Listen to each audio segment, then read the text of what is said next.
bitangira ukora amandazi 40 ukayacuruza mu ndobo akakubyarira business ugafungura bakery ugafungura ama coffee shop menshi kandi waratangiriye ku kantu gatoya ukora abandi bantu uba wumva ufite inzozi se zo kuzikorera wowe yego ntabwo nzahora nkorera abantu nk'umuntu uri hano wavuye mu ishuri turabizi ko habaho short course z'amezi 3 amezi 6 wamushishikariza ko yabizamo yego nago hospitality y'abantu bazi icyongereza gusa cyangwa igifaransa gusa cyangwa ikinyarwanda gusa abantu bose barabyiga abahungu wabonaga muri class yanyu aribo ba performinga cyane yego yego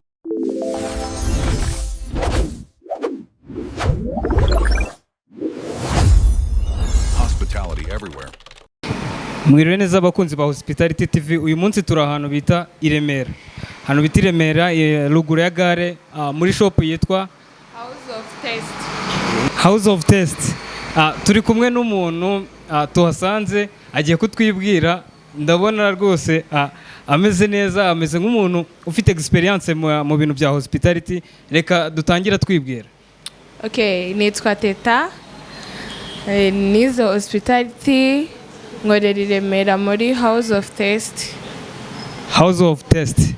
Hari abantu bamwe na bamwe bitinya kuba bakora cyangwa se bakisanga muri field ya hospitality ugasanga ni nk'abajene twagiye dukurana cyangwa se mwagiye mukurana ariko ugasanga ibintu bya hospitality bo ntago bari kugenda babyisangamo ubundi ubona ari ihe mpamvu batajya babyisangamo nyine ibi bintu bya hospitality kera ntago byari bikunzwe kuko nyine buri mwana wese akura yumva azaba muganga azaba iki ariko bisaba gutinyuka ukumva ko ushoboye ibintu byose wabikora ugatrayinga icya mbere ni icyizere ubundi ibintu byose urabishobora ese koko hospitality ni y'abakobwa gusa oya ntago ari y'abakobwa gusa yego nose nka class yanyu mwegaga mwebwe muri abantu bangahe okay twebwe class twigaga turi abantu 60 muri abahungu ari abahungu bangahe ari abahungu nka 25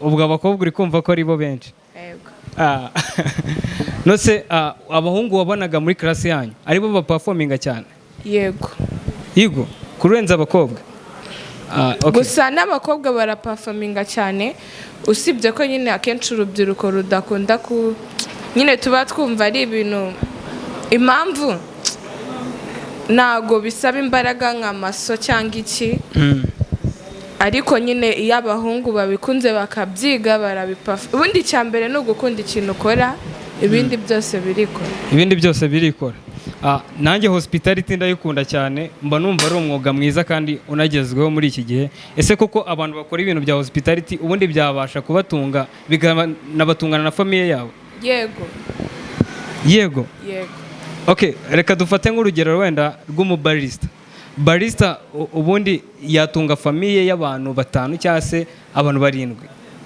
yego yabatunga okay reka tuze muri bano bantu dusanga ku muhanda bakora amacapati ibiraha ibintu nk'ibyo by'amasambusa koko nabo bashobora kunguka bashobora kubona amafaranga atuma batunga umuryango wabo yego wayabona kuki abantu benshi batabijyamo nyine abantu benshi dukunda kubona ko ari ibintu biciriritse tutabikora twumva ko twazamura shop ihambaye cyangwa inganda gusa nyine ibintu bitangira gakeya bitangira ukora amandazi 40 ukayacuruza mu ndobo akakubyarira business ugafungura bakery ugafungura ama coffee shop menshi kandi waratangiriye ku kantu gatoya nyine icya mbere ni ugutinyuka kumva ko iki kintu ninyikora sindi burebere kuri rubanda ibintu bari buvuge ahubwo ese ngenda shaka iki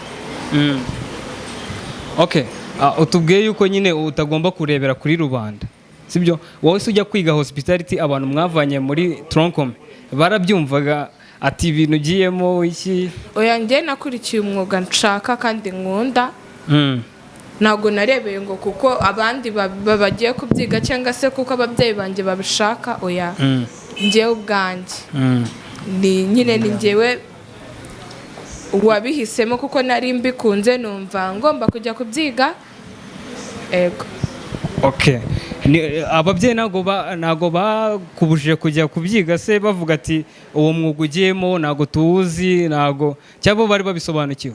Oya, ndiye bari babisobanukiye kuko ntago bambuza uburenganzira. Ibintu ngiyemo ninjye bizagirira akamaro, rero ntago bari kumbwira ngiga bino oya. Kuko nagiye kubyiga ngiye mbikunze nanabishaka. Unabishaka. Watangiye kubona benefit cyangwa se watangiye kubona inyungu mu bintu mu myaka cyangwa se mu mezi umaze ubikoramo? Hari litani uri kugenda ubona? Yego. Okay. Kandi ufite n'icyizere? Kandi mfite n'icyizere ko nzagera kure ego. Birashimisha cyane iyo uri umukobwa ukavuga ati mfite icyizere cy'uko nzagera kure. Ubu ngubu tuvugana ukorera abantu? Ego. Ukorera abandi bantu? Uba wumva ufite inzozi se zo kuzikorera wowe? Yego. Ntabwo nzahora nkorera abantu. Ntabwo uzahora ukorera abantu. Iyo spirit ni nziza cyane.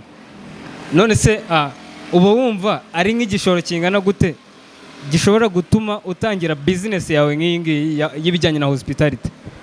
Okay.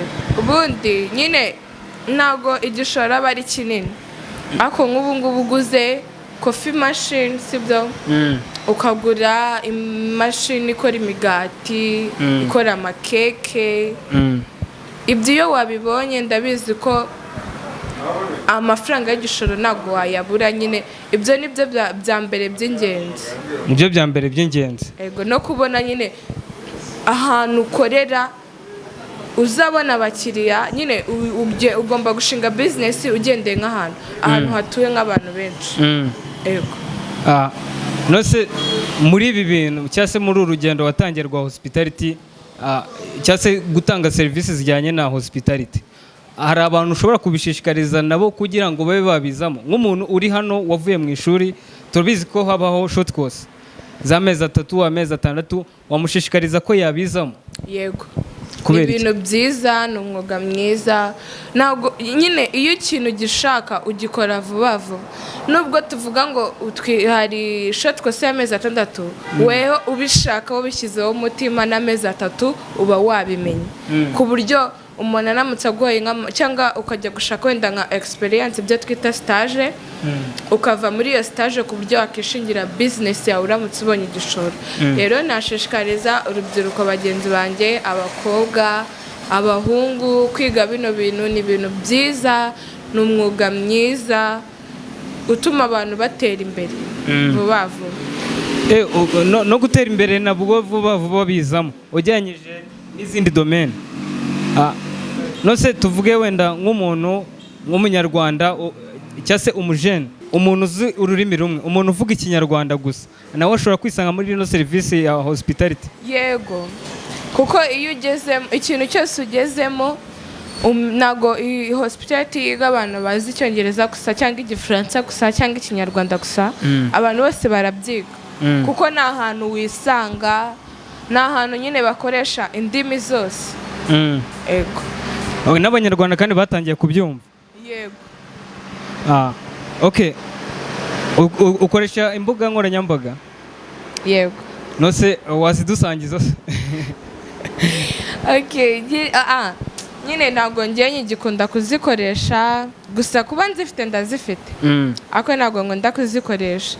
Urubuga rero wambanaho ni WhatsApp. Okay. Hari umuntu ushobora kwifuza ko yaguha akazi, ufite experience, nyeka ko ufite experience muri ibi bintu. Yego. Umuntu ashaka guha akazi binyuze abicishe muri kino kiganiro yabonye, agashaka kuguha akazi, yagusanga he? Yamamagara. Yaguhamagara ku zihe nomero? 078 6 7 8 Okay. Uri kumva hospitality ikiganiro tugiranye cyangwa se uko uyibonye ari ingenzi? Yego, ni ingenzi cyane kuko gituma abantu batinyuka, nyine bakumva ko nta kintu, bagashishikariza n'abantu kwiga hospitality cyane. Rero urumva ni ingenzi kandi courage, mukomerezaho, mujye musangiza n'abandi batari njyewe. Ego. reka tugushimire kandi tukwifurize kugira iterambere muri ibi bintu urakoze cyane namwe murakoze